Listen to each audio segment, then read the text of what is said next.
Action! Welcome back to CGTN.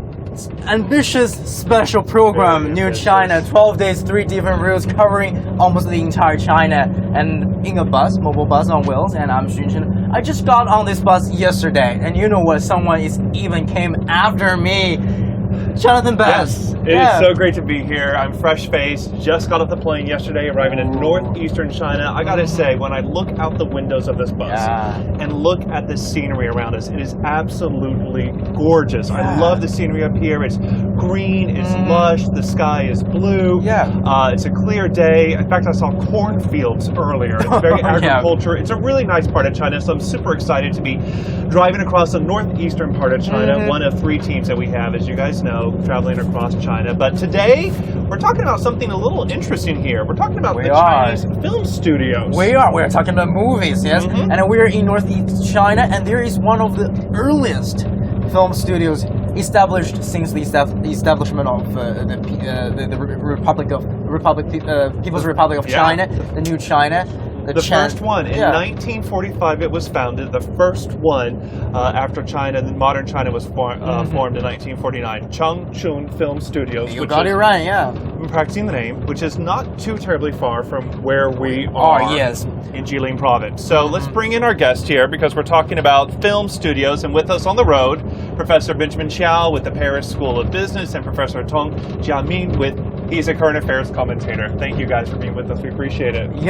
And speaking of movies, let's show some posters first, because Changchun Film Studio is really old, and they produce a lot of those old films, and really popular and really famous here in China. So we want to give you a little taste of kind of what we're talking about here with some of these film posters. These are vintage movie posters from the 1950s and 60s. This is from the film, what, guys? Heroic Sons and Daughters. Very famous movie Very in China, famous war film, produced in 1963. Released in 1964, correct? Right. So very famous movie. We're going to show you a clip of that a little bit later on, but this gives you an idea of kind of what we're talking about. We have another poster here, which is also really cool here.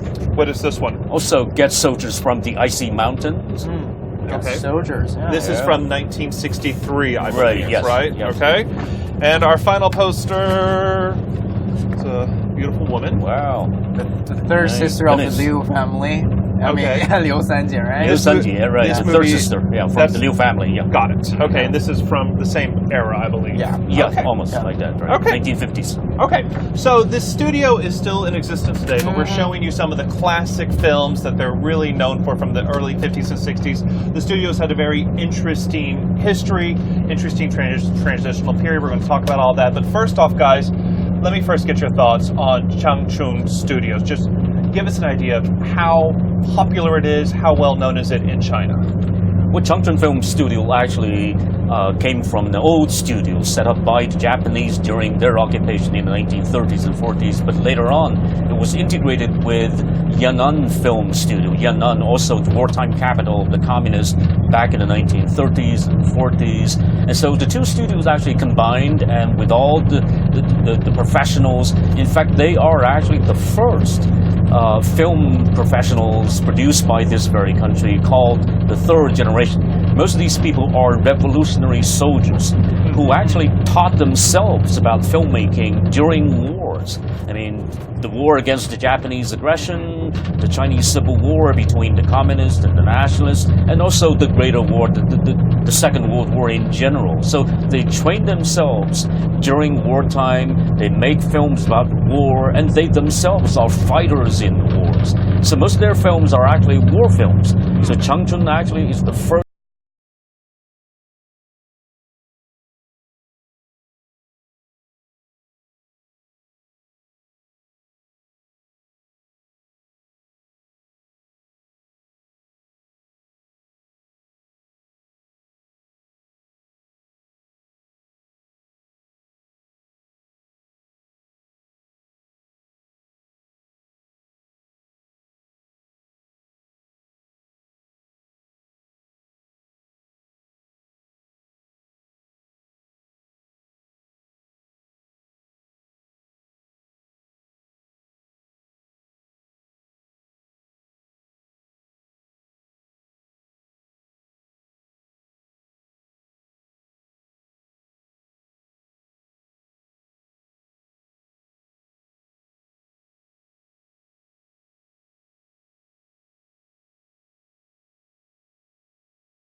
In 70 years, China has undergone unprecedented transformation.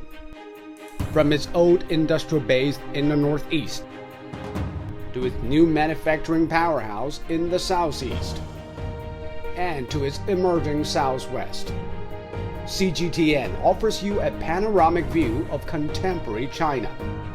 Our crews will travel along 3 different routes and come to you live from dozens of locations and free mobile studios.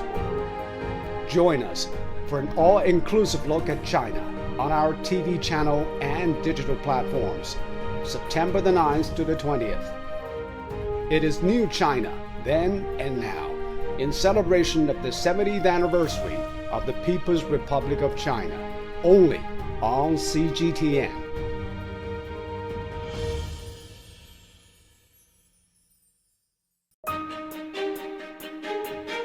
In 70 years, China has undergone unprecedented transformation. From its old industrial base in the northeast to its new manufacturing powerhouse in the southeast and to its emerging southwest, CGTN offers you a panoramic view of contemporary China. Our crews will travel along 3 different routes and come to you live from dozens of locations and free mobile studios. Join us for an all-inclusive look at China on our TV channel and digital platforms, September the 9th to the 20th. It is New China, then and now, in celebration of the 70th anniversary of the People's Republic of China, only on CGTN.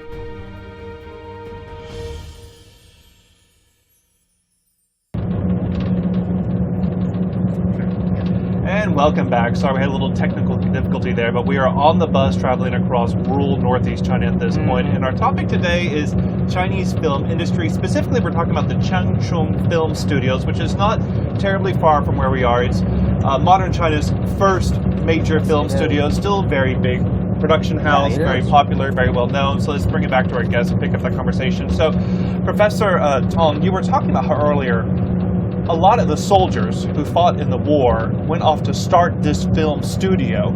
So my question then is that why we see so many of the early propaganda films militaristic in nature, or is it because they were trying to show something patriotic, or is that just the material that these soldiers knew, and so that's what they were naturally drawn to? Well, absolutely. It's the material they're very, very familiar with because they fought in the wars and don't know how to, in a sense, shoot the movie. For example, dealing with these props like tanks and the howitzers and all that stuff. And so you need this kind of hands-on experience in battlefields so that they can be real. I mean, that they can be authentic. But then once again, soldiers actually are the backbones of the new PRC as a nation or part of the nation-building history. But then at the same time, artistically, they are actually the first generation in terms of helping lay foundation for the Chinese filmmaking. And so everything got to be centering around their career, their life, and their experience. But at the same time, it's also the kind of existing stock of experience of all Chinese people. Like our 2 countries, for example, both of the United States and China are the products of war. Yours is basically the product in the war for independence. Ours is basically a war for liberation, led by the communists. And so, in a sense, Changchun Film Studio produced the largest amount of war films, military theme-related films. But what about now? It's like, because Changchun Studio is still big, but their movies right now, they're not one of the most popular in the modern age. So Professor, how difficult is it for Changchun to compete with modern film studios and modern audiences? I think in the modern era, I think we see the emergence of middle-sized films supported by Amazon and Netflix and so on. You know, our competitors are also direct competition with other foreign companies. You know, before, if you are in the Chinese market, is very conducive to movie making, because the movie industry is categorized by high fixed costs and low marginal costs with a huge market. So no one has such a huge market than China. It's very conducive. But with the internet, no one can monopolize the distribution anymore. So that's why independent filmmaker can, sometimes find a niche. But all the themes of the movies are changing, right? Yes. Yes, of course, because it is the long end of the distributions. We are tailored to the needs of everyone in the long end of the distributions. I mean, Professor Kong, you have experience in this. You one work thing, in the movie industry. Right. I mean, it changed dramatically because it is very transition from a kind of a market, from a planned economy to a sort of a market economy since the 1990s. And so in this sense, Changchun Film Studio actually follow basically the footsteps of other studios here in this country. Like you pointed out, back in 1998, they experienced this very restructuring. First thing first, they actually forced to retire 1,000 employees to studio. It was a very difficult time for the studio. It's a very, very difficult time at the point. I mean, I heard lots of protests.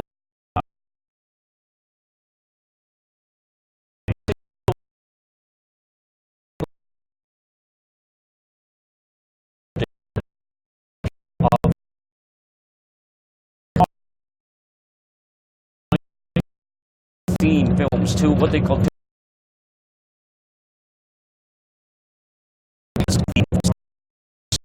reside in this part.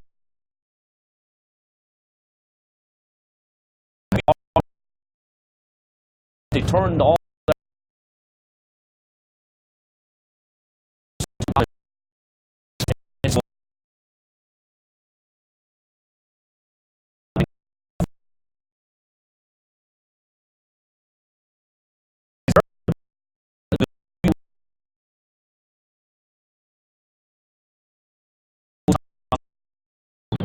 and they invested heavily in studio, a distribution company based in Beijing, and they now is actually the nation's first park. I mean, not in Shanghai, not the Disney theme park in Shanghai, but here it's got the Changchun Film theme park. But just that theme park, I'm going to comment on. It's still more like a museum, right? We're still a bit far away from, like, for example, Disney or Hollywood productions, right? Oh yeah. See, there's phase of their theme park building. The first is now open to the general public, and most old films, how these old films were done, and actors and actresses. I mean, it's almost like a museum out there, and so receiving from the country. I mean, you can use TripMaster to actually book your room out there, to book your hotels out there. Yeah. Prospering. Well, this is such an interesting conversation. I really feel like when you look at the film industry, you're looking at China in many ways. Yes. You can really see the reflecting changes across the country through its. Our team in the south part of China, Sean, Caleb's, and Taoyuan are all movies and films and animation. So let's get over to them. Hey guys.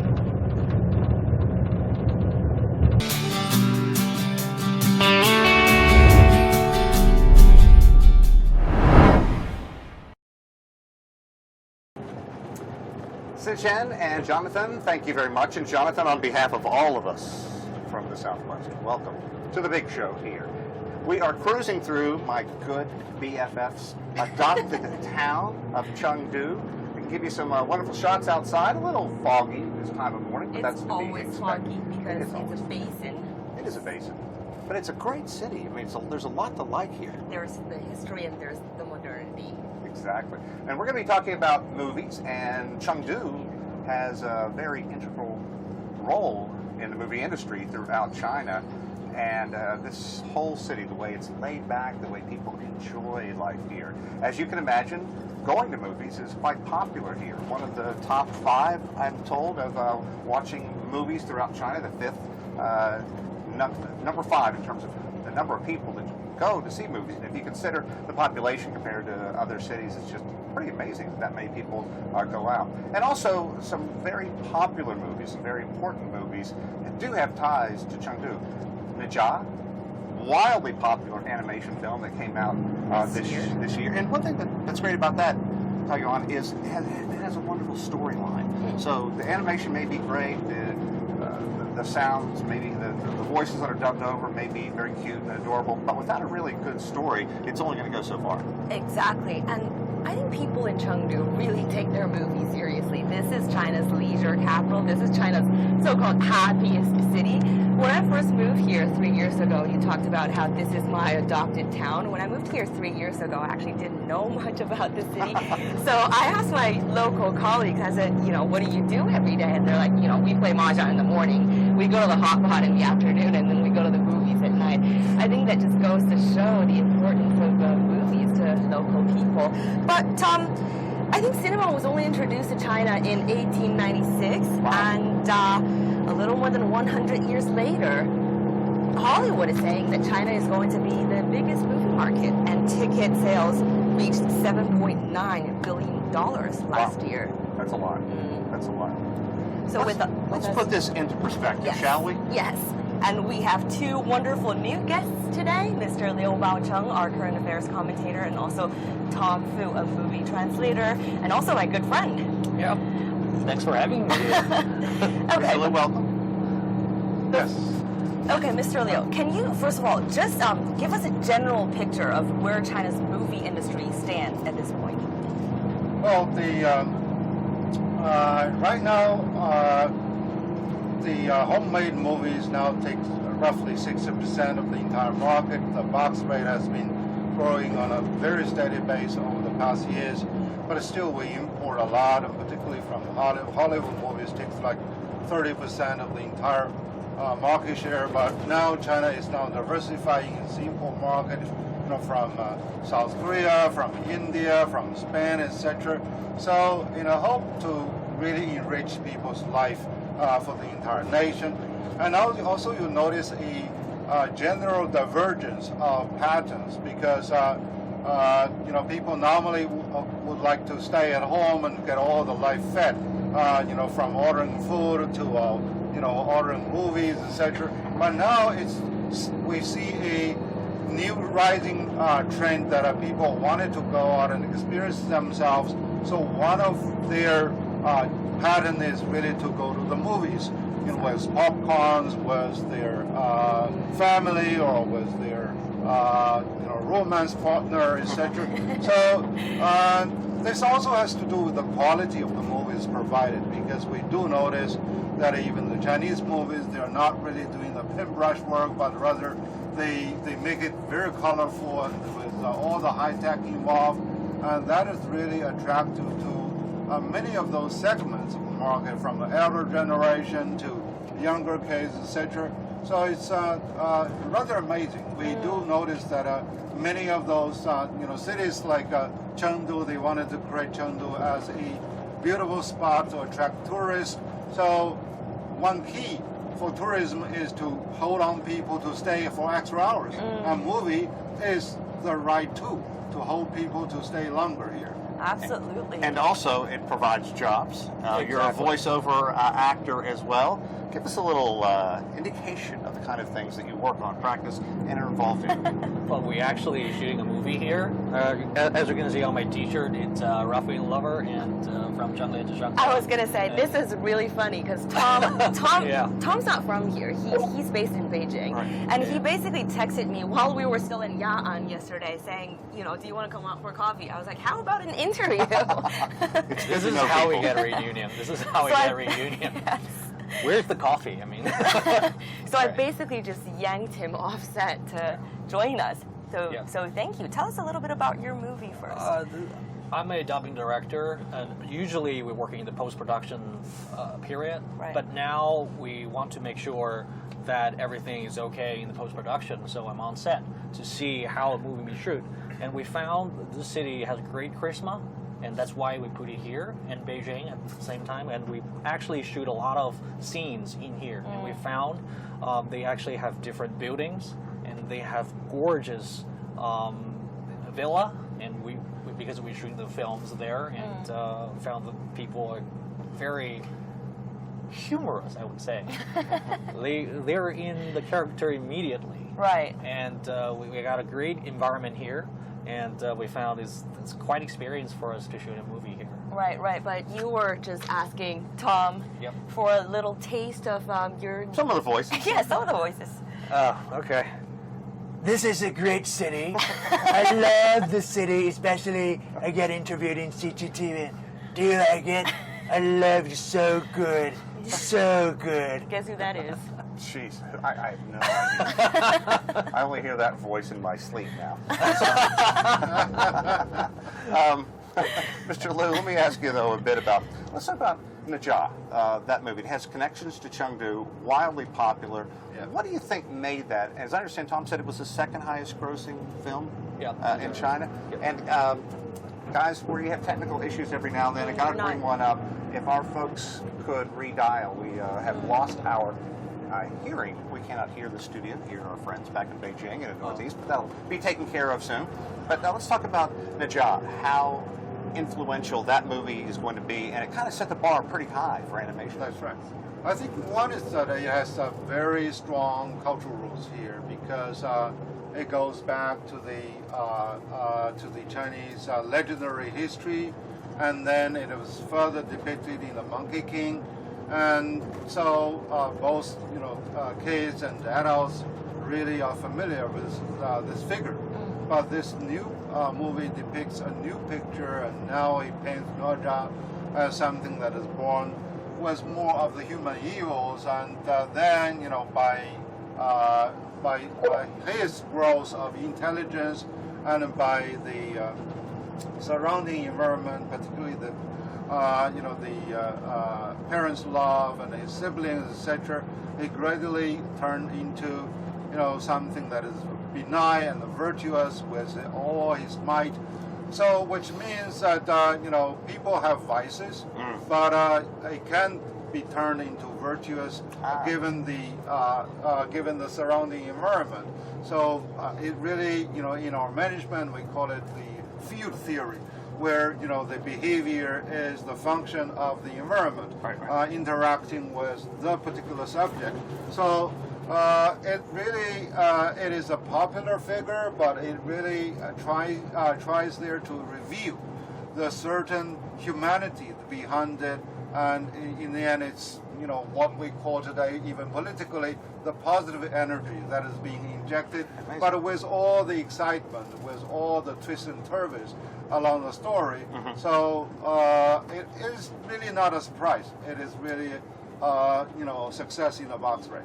And I think on top of that, it is rare to see an animation film be that huge. Right. And before, I think people in this industry don't believe the animation is for adults. It's only for the kids.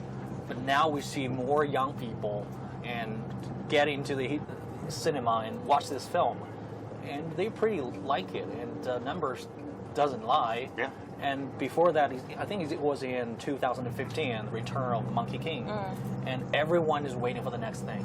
Right. And it could be the other film, it could be maybe the next cartoon film, and this film reached a new history high. And now they got that new high. Exactly, and people get more attention about animation. It's not only for the kids, Right. it's for adults as well. Well, Sean actually mentioned at the top of the show that Zhejiang, it's a film that's not just got the cool special effects, but also a great storyline.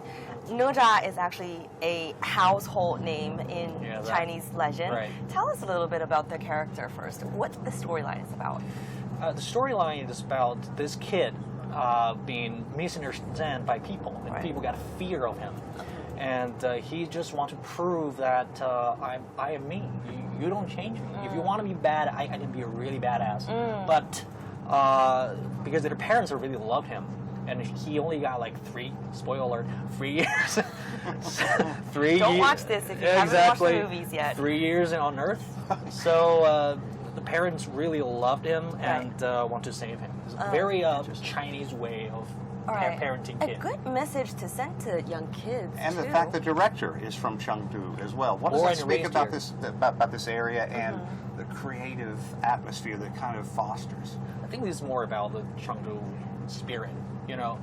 One of the great lines from Zhejiang is that Zhejiang's destiny is, I don't believe in destiny. You want to break the fate because fate says he has to die. He has to be a very bad figure. He's a demon. And now they believe that parenting actually can change that, and you could change it because the choice is on your hand. So this is, I think, this is the kind of the choice and the spirit in this city, and maybe the lack of resources in history. Maybe they will meet a lot of obstacles in their lives, but they don't believe that those obstacles can stop them from going forward. Right. So this is actually go through the movie, and Nezha has facing extremely hard obstacles. Right. People's misunderstanding and other gods and trying to sabotage him. Right. And trying to say this is a bad kid. And people go and destroy him. Right. Don't believe him, fear him. And he actually conquered all of them. And to prove that my destiny, I decide myself. This is a question for both of you guys. Sean just mentioned that Nezha, actually, the director of that animation film, is from Chengdu. Right. And local elements, for example, elements in the local dialect are actually included in the movie.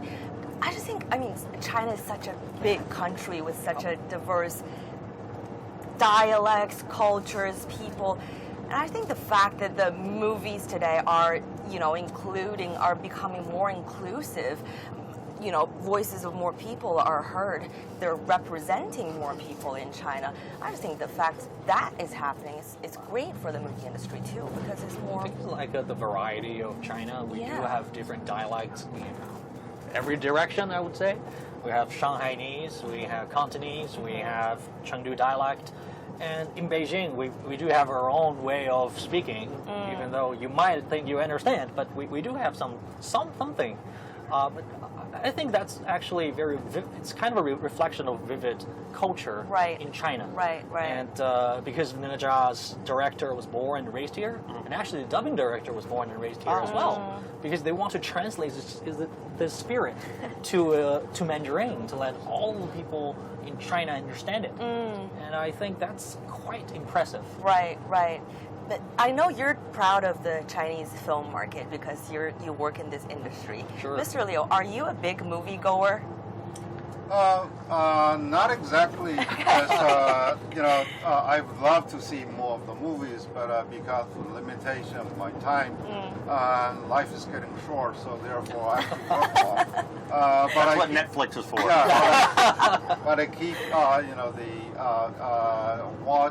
keep watching some of the introductions and even getting briefed by my students because that's something I really show passion into it. I do see that, back to the subject of the Chinese rich tradition, it really provides very diversified materials and the strong influences of the historical footprint from China. But having said that, it's like, you may have all the wonderful materials, good vegetables, good meat, etc. You still need good cooks to turn them into something that's served on the table to please all the customers. I think China is really, particularly over the past 1 decade, we have been making a great deal of efforts. One big reason is money. Because, however you say that I love the people, however you say I want to enrich the Chinese cultural heritage, it's really, the box rate that, how people can really react by buying tickets. So that's something really motivates people. And we do notice that while there are some movies that really back the government to impose on people to go to buy tickets or to impose on organizations to organize the people to go to the movie. So that can really can hardly survive. But it's really the real market that drives the prosperity of this particular industry. Indeed. We're loving our time in your town. Oh, this is the best town in China. I'm just going to say it out loud. Okay, we are now getting a little view driving through there, a little cloud cover, a little foggy out this morning, but we have a very bright future to tell you about here over the next 24 or so hours here in Chengdu. That does it for us here in the southwest. We're now going to go back to the northeast at Shenzhen as well as Jonathan. Welcome again, Jonathan. You guys, take it away. They're fighting on the side, but they didn't know that they.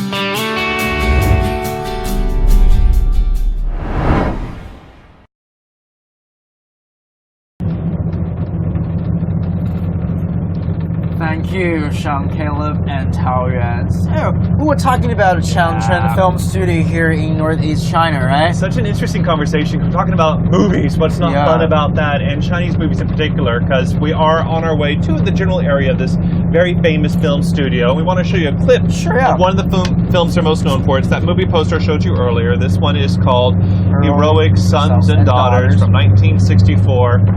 And just a quick little clip of what we're talking about here to give you a general idea of the style and the movies that we are referencing here. So I don't think you're going to hear the audio. So it's a black and white movie, but it's set in the Korean War, and it's about reunion between parents and children, fathers and daughters on the battlefield as they fight for the communists in the Korean War there. Obviously in Mandarin. Very emotional, very popular, kind of a historic movie for a lot of audiences. You had heard of it before, right? I heard it, but I was... Have you seen it? I haven't seen it. I think I'm too young for that. I don't know. Well, it is from the 60s, so that's fair. So it's such an interesting conversation. Movies, films, actors, actresses, what sells in China, what does not sell in China. We're going to toss it over to our next team in the southeast, Changchun. Yeah, and they're actually heading to one of the major film studios here in China. It's called Hengdian. So that's where the modern films are produced. So because that's a huge complex. It is huge. It is very huge. So let's send it over to them and get an idea of what it's like there from their perspective. Hey guys.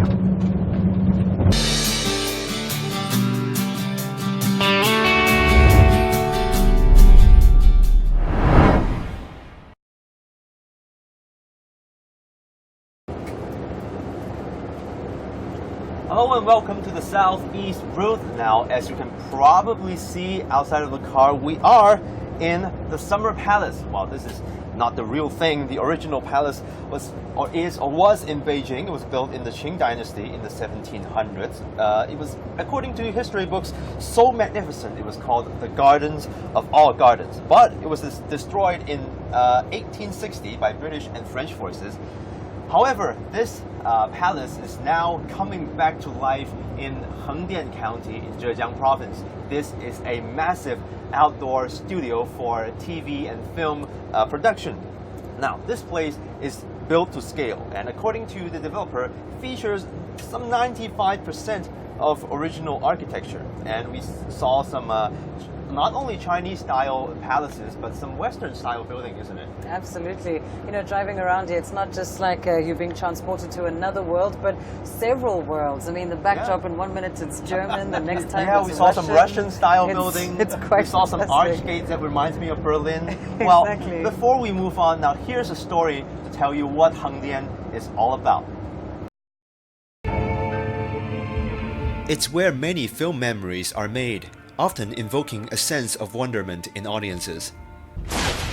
You see it in the epic historical sweep of Zhang Yimou's Hero,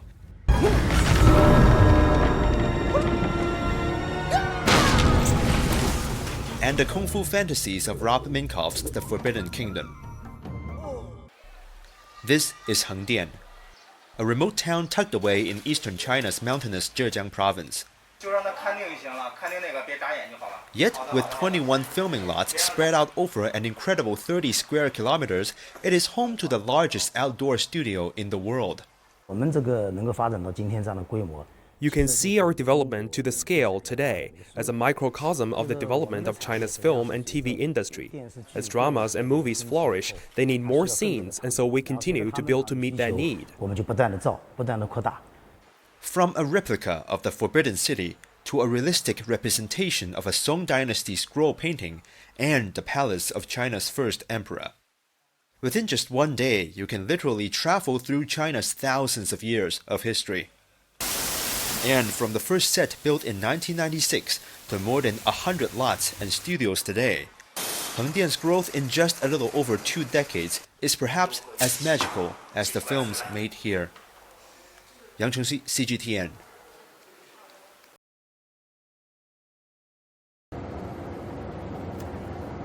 Well, we're continuing with our tour of the Hengdian World Studios. This is just one part, of course, the Summer Palace, but the entire space is in fact very, very big, about 500,000 square meters. It's the biggest or the largest film studio in Asia and was established back in 1996.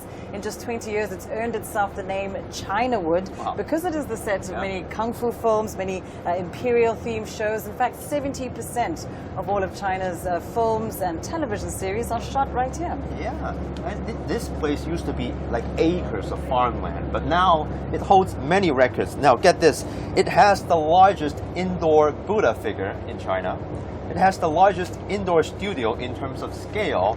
And naturally, a lot of people would want to see these things. And it's also become somewhat of a tourist attraction. We just saw on the entrance, it costs quite a lot to get in here. 400 kwai, 400 yuan to come inside and see the Summer Palace. And it also features an ice skating stadium and also a zoo. Well, not a real zoo, but a mock zoo filled with stuffed animals. I suppose it's quite fitting that it's a mock zoo. Not everything here is real, but what is real, of course, is the growth of China's film industry.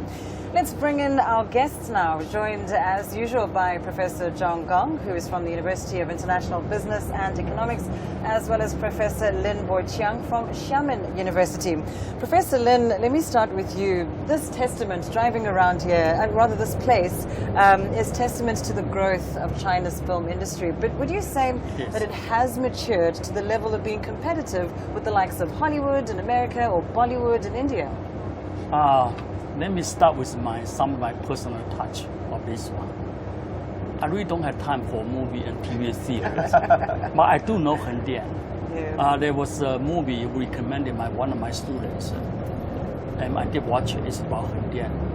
It's about young people came to Hengdian and struggle from bottom and try to become somebody, and spent quite a few years. And eventually, he did giving a chance. But he couldn't speak because he's so nervous. So it's a sad story, but it really tells you the general picture of Hengdian, with hundreds of young people are coming here with a big investment for a small probability to be a big success. So, but that is really where the China movie started, really started. Today, China produces roughly about more than 1,000 film movie alone per year. Well, it's not good. About less than half find their way to movie theater. But the box office, we are number 2 globally. It's less than the United States, roughly about 60 billion, something like that. But this number, because of population, this number really do not tell you substantially. I truly believe that given the time, the movie industry could become better, and the box office could be number 1 globally someday. I think from historical perspective, when you come here and you're walking into the history of China, from all the way from Qing Dynasty, go all the way back to Qing Dynasty. Qing is the early one. Qing is the last one. Yeah. So the whole history here, it really preserve and demonstrate the history of China by film, by buildings. From economic perspective, I think that it did bring up a small village into a major tourist attraction in China. Many people like me, we don't go many places, but this is a place where I really wanted to be. So it is a good success. I'm not saying a great success so far, but it's a very good success from economic perspective. People paying here and they support that huge movie industry. Coming back to competitiveness, I think there's still a problem with China's movie industry.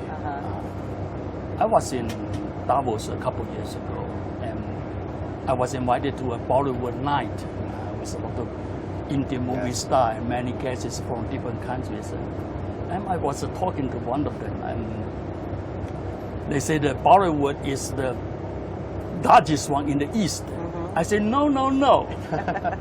Hengdian is the largest globally, and not globally. Yes. And I might tell them about Hengdian, even though I don't really know much about Hengdian. The quality of Chinese film is a problem, okay? For example, that you don't see many Chinese movies play in the United States or globally. Yeah. I still remember that box office of Chinese movie in the United States was really mainly supported by overseas Chinese, and probably about 2 to 3 million. Oh, no, 2 to 300 million, something like that. Okay. But here, no, less than that. It's a 20 to 30,000. 20 to 30,000 million, something like that. But here, the box office in China, American movies, is roughly 300 million. Yeah, that's true. So comparison, I think the quality-wise, it still need improvement. Still has a bit of a journey to go. Right, to go to become international. I'm not sure if you're aware, but Africa has its own big film industry. It's in Nigeria. It's called Nollywood. So look out for some Nollywood films at some point. But as we're hearing, of course, the Chinese film industry has come a long way. Still perhaps a bit further to go in becoming a world leader. But Hengdian is not alone in this objective. Other cities like Shanghai are also very much involved in the film industry. Shanghai is in fact the first city in mainland China to have an international film festival. Well, to find out more about what's happening on that side of China, let's now go to our reporter Lin Nan with more on the Shanghai movie production industry. Over to you.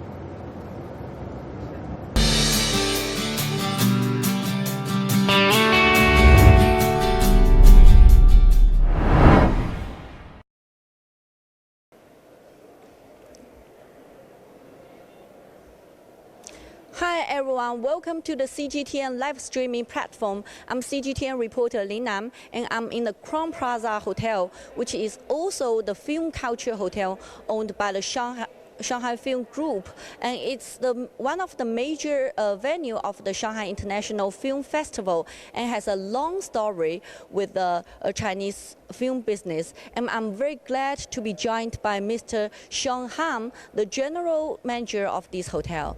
Good morning, Mr. Ham. Thank you for joining us. Yeah. Welcome to Crown Plaza, Shanghai. We know this hotel has a long story with the Chinese film business. So tell us the story. Yeah, Crown Plaza Shanghai was built in 1991. We have been hosting over 1,000 celebrities and juries in the film festival. Okay, and when we look at this lobby, it actually looks like a mini museum of the Chinese cinema, and there are many historical items here. So tell us the story behind this camera. Why is it so special that you just put it in the heart of the lobby? Yeah, this camera actually belongs to a film production company called Lianhua. That was 80 years before, much older than me. In the 1930s, actually, this camera shot a lot of famous movies during that remarkable time. Okay, and these chairs and the lights are all historical witness of the Chinese cinema history, right? Yeah, definitely. They witness actually the growth and the brilliance of the Chinese movie at the initial stage. And we know the 1930s is considered the first golden period of the Chinese cinema history, and there is more to explore in this hotel. Yeah, our hotel actually did a very good refurbishment, which we're building the movie element and the culture. So would like to introduce our movie ambassador, Joyce, to provide you a deep tour. I hope you like it. Thank you. Hi, Joyce. Thank you for joining us. Yeah. Well, we see a vintage car over there, so can we take a look? Yeah, sure. Just move here. This half-open car is an American-style car in 1930s, and like they have it's prop of famous movie like The Bund and Deng Xiaoping 1928. Okay. So can the guests in this hotel taking picture with it? Yeah, sure. They can take picture, but not sit inside. So they can't get inside, right? Yeah. Let me check it. And it said actually this car was also in the film by director Zhang Yimou and Chen Kaige. Okay, so can the car move now? Now it's not just, but it's the real car from the film. Okay, yeah. So that's the real car. And I see there are many film posters on this wall. Why are they so special that you hang it in the lobby? Because these movies have completely in recent year by Shanghai Film Group. And we can see this one, The Good Man of the Three Gorges and The Last Caution won the Golden Lion Award of Venice Film Festival. And the 2046 has nominated in the Golden Palm Award of Cannes International Film Festival in France. Okay, so the Shanghai Film Group is behind these famous movies with the international films, Yeah. right? Okay, so when we talk about movies, we always talk about movie stars, directors who are in the scene, in the front of the scene, but actually movie is a big business involving many aspects like funding, distributing and production, and it's a teamwork which involves talents from all over the world. So where are we going now? Now we will move to our lobby bar.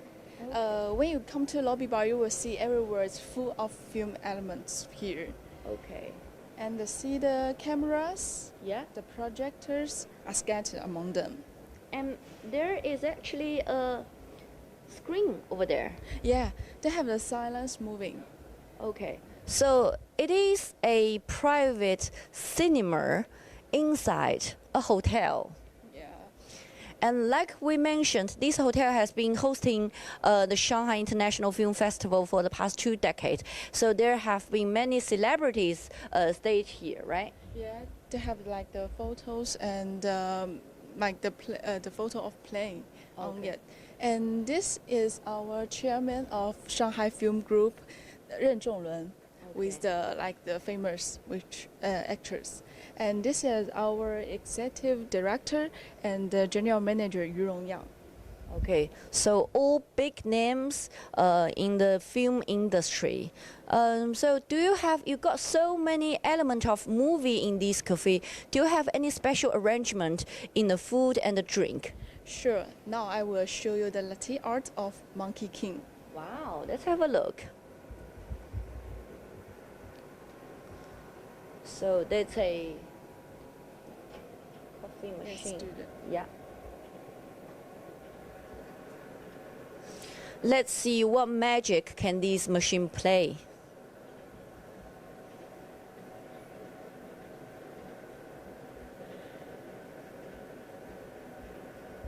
Oh, it actually say DIY cappuccino. And you got several models. So I figured that you can choose the picture you like. And then let's see what we have. Here we go. Ta-da! That is the Monkey King. One of the most famous and iconic character in Chinese animation. So the Monkey King, or Sun Wukong, is the main character of one of the most famous Chinese classical novel called Journey to the West, and it's produced by it's adopted by the Shanghai Animation Film Studio, and the studio is kind of like the Disney studio to the Chinese kids, and it has produced many iconic characters, and is an important part of in the memory of many Chinese children, right? Yeah. Okay, so where are we going now? Now we will move to our master gallery here. Okay. So that's the corridor of the master, right? Yeah.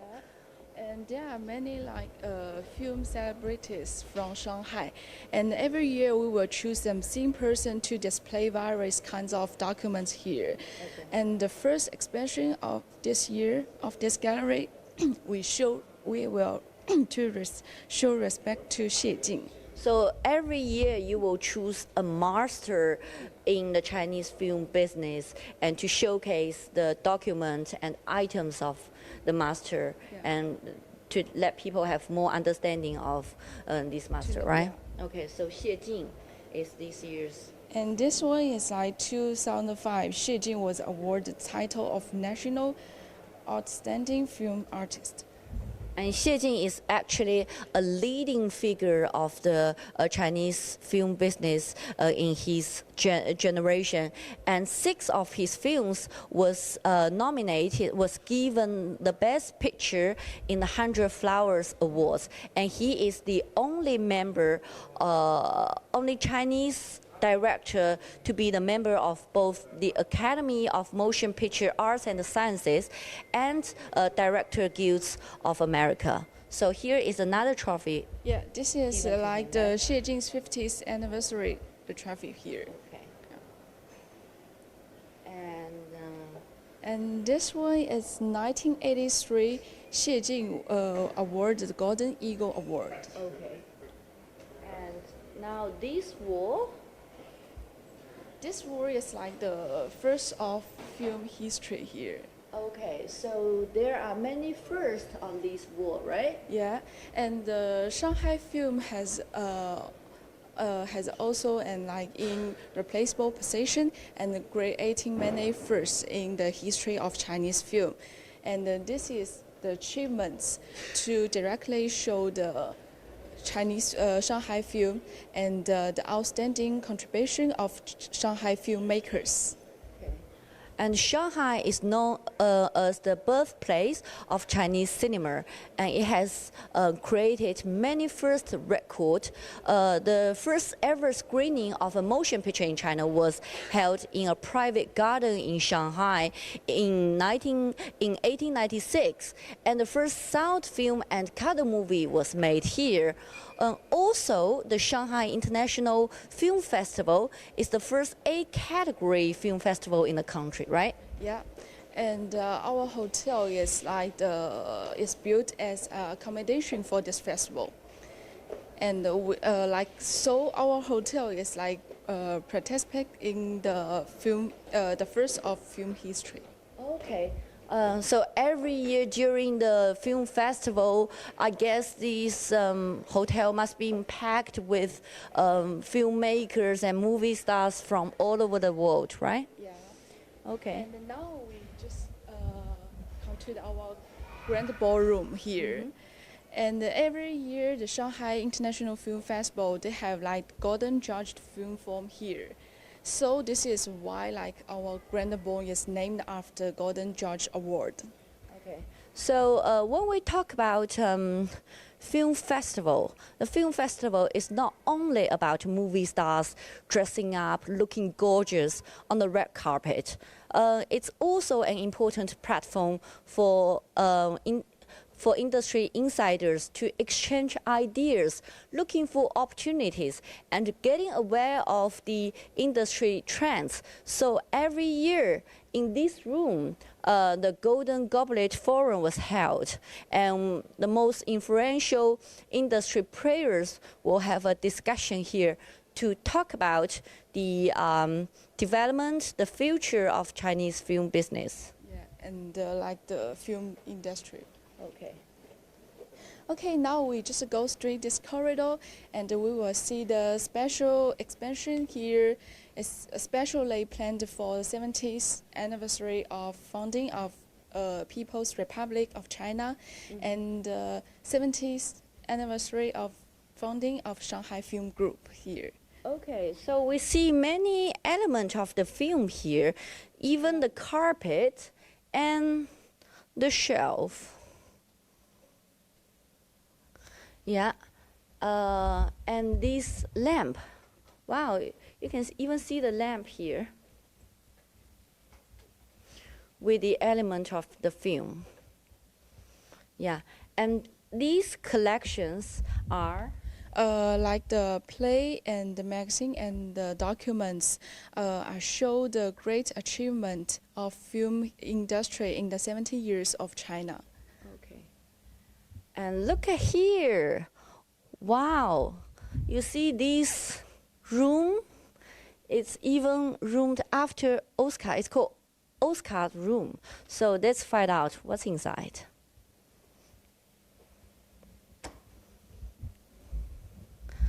Ta-da! Hi, Mr. Han. Good to see you again. Yeah, welcome back. A long trip. How's the trip? Wow, it's really impressive. I think after this trip, I have more understanding of the Chinese cinema history now. Okay, yeah. One surprising thing for you. Wow, what is this? This actually is our homemade, tailor-made for the film festival, our afternoon movie theme tea. Okay, so is You it only can, again- provided during the film festival or on a daily basis?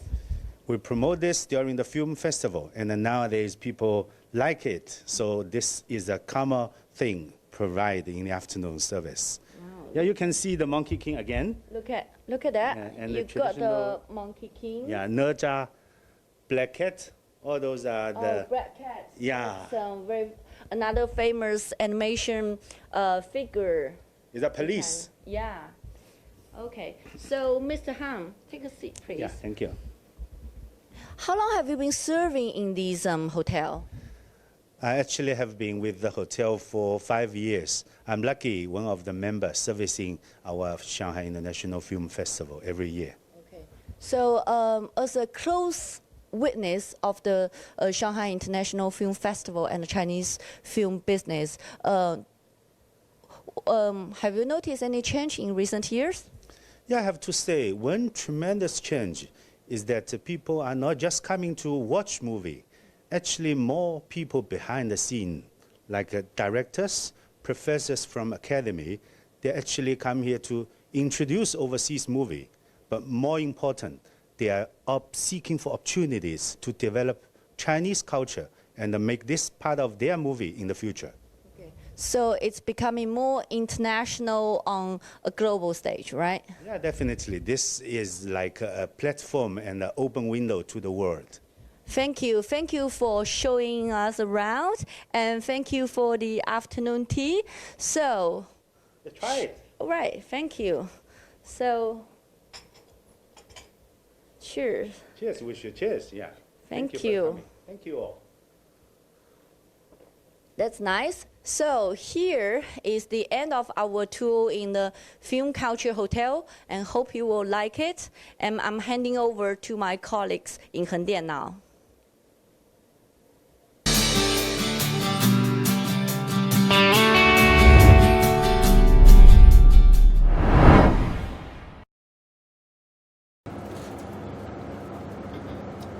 Thank you very much, Lin Yan in Shanghai. And now let's bring back our guest, Professor John Gong with University of International Business and Economics, and Professor Lin with Xiamen University. Now, Professor Gong, here's a question for you. Now, the recent sci-fi, Chinese sci-fi, Wandering Earth, has gotten massive success. Did you like the movie? Yes, I love the movie, right? Yeah. To our viewers, if you haven't seen it, go see it now. Now, go rent a DVD or go stream it online, but do that after this live stream, okay?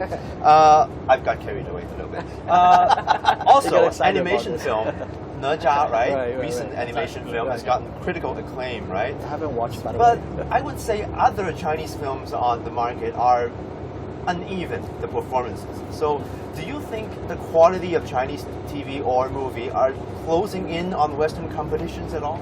Well, it's not surprising to see that there are good movies, there are bad movies. There are probably more bad movies than good movies. That's just the the characteristic of the industry. But having said that, I think the gap between Hollywood and China, as we call it here, I think is rapidly closing. If you look at the movie technologies, the special effect you mentioned, the animation technologies, and also in terms of box office figures, I think in terms of commercial success, in all these aspects, I think the movie industry in China is rapidly closing its gap with Hollywood. But also, I want to mention that successful movie is not just about box office figures. I think we need to have some more movies that explore deeper themes. Universal themes. Yeah. Universal themes, and also movies that deliver a really aesthetic experience. Explore people's much deeper themes, emotions, and these issues. I think in that aspect, the movies in China probably needs to still work a little bit harder. Another issue is international appeal, as you mentioned. Yes. I think no doubt about this. Hollywood movies are some of the most successful Hollywood movies are. They enjoy a much larger world audience, and but of course, there's a language issue here. But aside from the language, I think some of the best movies from Hollywood really quite successful in terms of attracting international audience. I think the movie industry here in China is mostly targeting domestic audience. And in that aspect, I think there's still some gap that needs to be closed.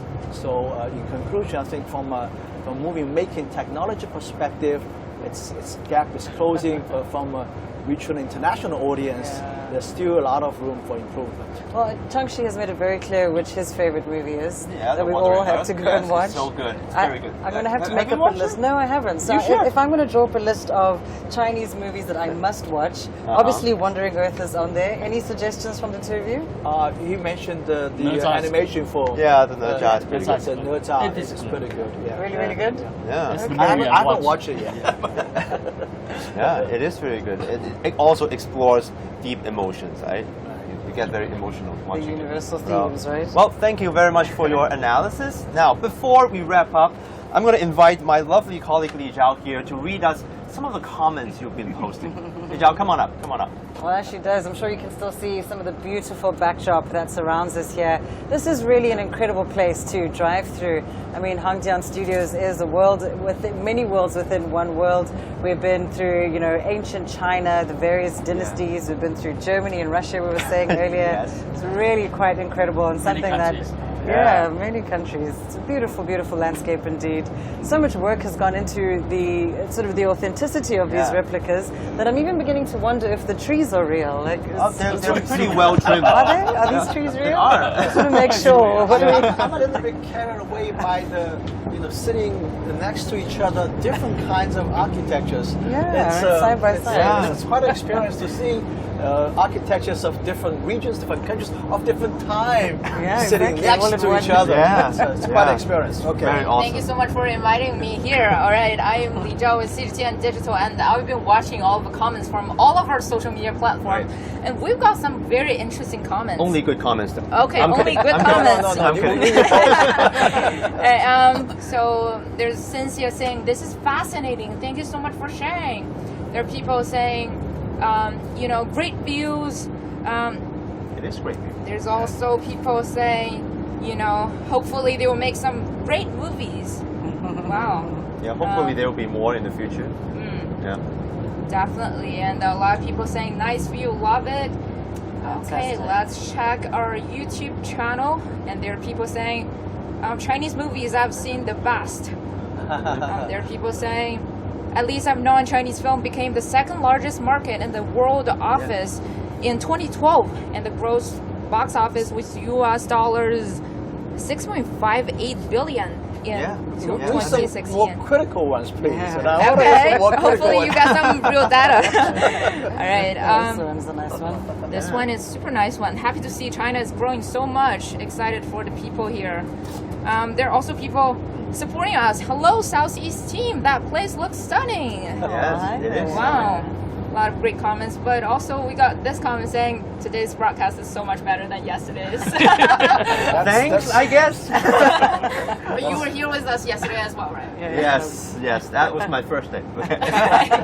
Right, with that encouraging note, we are handing back over to our colleagues on the northeast route. Hi there, Xinchen and Jonathan. They have a new people as well, right? Yeah, Jonathan. Hi, Welcome. Jonathan. Welcome to the team.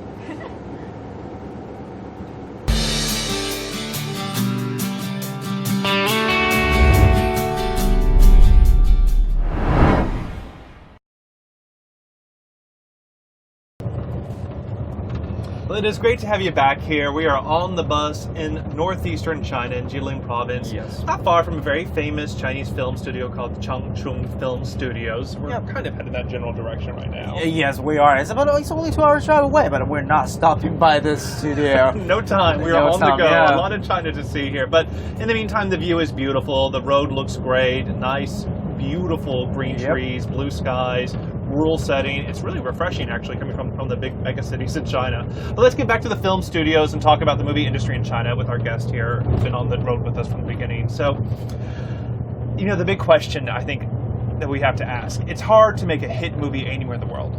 But I think the impression is it's even harder in China, because not only does it have to be good, not only does it have to appeal to the audiences, but you also have the censors, you have the government to keep into consideration here. So how difficult is that for film companies and movie production houses here to find that secret sauce to thread the needle and make that hit movie that pleases everybody? It's a great question. I think the government's involvement is very important for any country in the movie industry, because there are some movies that have a lot of social value but with little commercial value, like talking about scientists with educational purpose and so on. But you know, we need to find a fine balance, because in the movie production process there's a screenwriting, pre-production, shooting, post-production, distribution, and some of these stages are completely independent of ideologies. That I think we should open up the market a little bit for the process, so that the market forces can be more involved. But fundamentally, what makes a good movie is things that touches the heart of the people. I think especially we want to make it a big hit in China and overseas, it has to touch the heart of both the foreigners and the Chinese. You know, the movie industry is extremely competitive. To do that, we need to understand our culture very well, and also the others. You know, look at, for example, the animation. The animation movies. You know, the Japanese are very good in 2D, and the Americans are very good in 3D. And I understand some of these movie makers are going for some Chinese aim or to really find a niche for the Chinese market. Just track on for just a tiny bit, because right now we can see a lot of internet giants like Tencent, Alibaba. They're investing hugely into films. Right. Can they bring some new energy to this industry? Absolutely. Now, you know, they monopolize the eyeballs on our iPhones. Actually, they are more targeted towards the middle-sized movie, because they have some cost advantage for them, for the end size, and also they have a lot of fun. They could, you know, invest in a lot of different movies, you know, and make it a big hit. Yeah. Sometimes even they could cultivate or buy up some of this successful independent film and add to them some distribution, and But for them, it's just a capitalist game where they're actually trying to get involved with the content. They are trying to, but it's a tricky business. The company cannot be good, cannot be good in every special thing they want to do. Hey, Professor Tong, I mean, talk about this here. I mean, you work in the film industry. You have an insider look into how difficult it can be to try to, as I said, thread that needle. Just how much of a struggle is it internally? It is indeed quite a challenge in terms of striking a balance in between a socially valuable film and also commercially successful film. I know some of the directors who are working hard on this. For example, Zhejiang, the Shanghai-based director who produced this film called Dying to Survive, which actually appealed to the larger audience by focusing on one major issue here in China, the pricey drugs. I mean, which is not available to cancer patients. And so in this sense, he was so smart in picking this very issue, but then work very constructively with scriptwriter in terms of creating a very, very interesting and sometimes very wacky stories. Characters being portrayed unlike the old third generation style with rigid face, teaching and lecturing. But then it's all about this common people out there on the streets, and also about common people tossed around the streets and suffering from this very economic transformation. That was a very critical movie. It is indeed. So why do you think that movie was allowed to be released and so many others? I don't think censors are that very sensitive, or censors as is described by, outsiders, in China and outside China. I think censorship is an issue, but then censorship actually is a very, very interesting historical issue. We have to look at this very censorship from a historical context. In fact, it's not the communists who invented this censorship. It's the nationalists. The nationalists, Kuomintang, they actually censor Gone with the Wind. Gone with the Wind was in China in the 1930s. It was censored by Madame Song Meiling, the wife of Chiang Kai-shek. And so the communist also is doing this. But then once again, the reason is very, very kind of it's different. Because once you allow a film which is so critical and sometimes so very subversive, it creates controversies, and the culture of China, the traditional culture of China, focus on this harmony. So for directors making a film like Dying to Survive, it's not meant to be deconstructed or destructive. It's meant to be constructive. And so with the film, actually, it helps the Chinese government, the FDA authorities, actually to address this very corruption issues. And so many people see this from a very, very positive light. And so films produced in that fashion, film made in that fashion, that touches upon these very pressing issues in the society at the same time, from a very constructive perspective, will get a box office success. Shortly after that movie, policy were implemented to address the issues in this previously very sensitive movie. I think in a sense maybe the government wanted to pave grounds, waves to test the market a little bit about the reactions of the people. There's a lot of effort, right? There's a lot of effort made to test the waters. Like Ne Zha, the most recent animation films, right? It is very subversive, kind of thematically concerned, theme-wise. I mean, it's about this young Ne Zha, which is so very different from the traditional Ne Zha that we see, fighting against this very evil dragon king or the very local tyrants in the village. Now it's all about self-choice. He chose to be a demon fighting against this very Aobing character, and sometimes he chose to be the righteous character fighting the dragon king in order to address the wrongs. And also Aobing, the negative, the antagonist, now portrayed in the very, very positive light. Very handsome young guy. Like another consideration that you were talking about earlier is Chinese movies that could also play well in foreign audiences. My first question, is that really a focus for Chinese filmmakers? Do you get the impression that they really do want to make global smash hits, or is the main focus on satisfying Chinese audiences? Well, that would be an aspiration. I think, as far as I can recall, director Feng Xiaogang said or proudly pronounced that my audiences are here in China. I make film for my audience here in China, and I don't think that my film can reach out across to the international audience.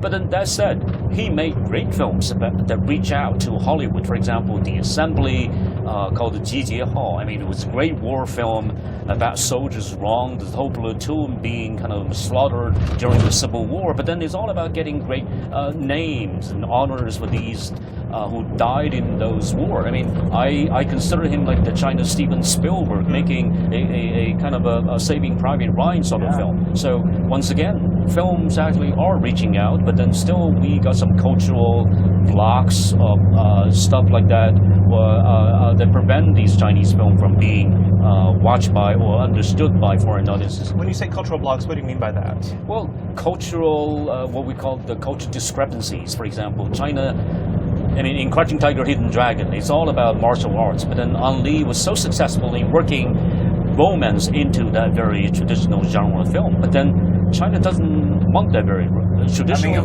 You mean audience from China? Okay. Yeah. You don't think that the audiences in China would relate to the romance part of the story? They don't relate to that part, and so that's the problem. That's the cultural blocks. Or cultural hurdles, I would say, preventing. Yes. Do you guys agree with that? We actually had some success in the early days, especially the old Shanghai days. Look at the Iron Fan Lady. Actually inspired Takuja-san. Yes. In Japan. The author of Atomic Boy. He praised this very much as really the most classic animation before. And also in those days, Roscoe's I Love You. That's a global hit. It's also original from China. But then if you look back to the development of China's film industry, it's like go down to the history, right, over the past 70 years. And that's why we're on the bus and touring almost the entire China. I find it such a fascinating conversation because you really can learn, as he was saying, a lot about China just from its movies, about the people, about the culture. It's really an interesting insight. So it's been a great conversation. Thank you guys for your time. We appreciate it. Thank you for having us. Yeah, we have more to talk about. Absolutely, and we're going to be in a ski resort later today, and we're in northeast China. Yeah, we have the snow and ice. But our next show is going to be in about an hour on Global Launch on CGTN on the International Television Network. So make sure to tune in for that there. You'll see us there. We'll talk more about movies then and throughout the day on CGTN. But for now, that's it for us. Yeah, excellent. Thanks for watching. Bye.